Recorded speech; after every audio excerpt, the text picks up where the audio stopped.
তেলিয়ামুড়া থানাধীন তুইসিন্দ্রায় ব্রিজ সংলগ্ন এলাকায় একটি স্কুটি ও বাইসাইকেলের সংঘর্ষে গুরুতর আহত বাইসাইকেল আরোহী। অল্প বিস্তর আহত স্কুটির চালক। ঘটনা বৃহস্পতিবার সকালে। খবরে প্রকাশ, তেলিয়ামুড়া থানাধীন তুইসিন্দ্রায় ব্রিজ সংলগ্ন এলাকায় মদমত্ত অবস্থায় থাকা বাইসাইকেল আরোহী অসম আগরতলা জাতীয় সড়ক ধরে যাবার সময় বাইসাইকেল নিয়ে ওই বাইসাইকেল আরোহী স্কুটির সামনে আচমকাই চলে আসে। এতে দুর্ঘটনার কবলে পড়ে বাইসাইকেল ও স্কুটি আরোহী। ঘটনা প্রত্যক্ষ করে পথ চলতি সাধারণ জনগণ তেলিয়ামুড়া অগ্নি নির্বাপক দপ্তরের কর্মীদের খবর পাঠালে ঘটনাস্থল আহত দুজনকে উদ্ধার করে নিয়ে আসে তেলিয়ামুড়া মহকুমা হাসপাতালে। সেখানে নিয়ে এলে তেলিয়ামুড়া মহকুমা হাসপাতালের কর্তব্যরত চিকিৎসক চিকিৎসা শুরু করে। জানা গেছে স্কুটি চালকের নাম লালফুং রুং কাইপেক, কিন্তু বাইসাইকেল আরোহীর পরিচয় জানা যায়নি। তুইসিন্দ্রায় বাজার যাওয়ার একটা ব্রিজ আছে, ওই ব্রিজের উপরে একটা স্কুটি আর একটা বাইসাইকেল সামনাসামনি সংঘর্ষ হয়েছে।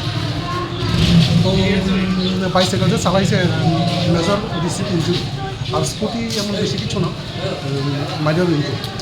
তো বাইসাইকেল যে চালাইছে তাহলে নামটা কিছু নিতে পারছি, কথাই দিতে পারতাম। কয়জন আহত হয়েছে? দুইজন।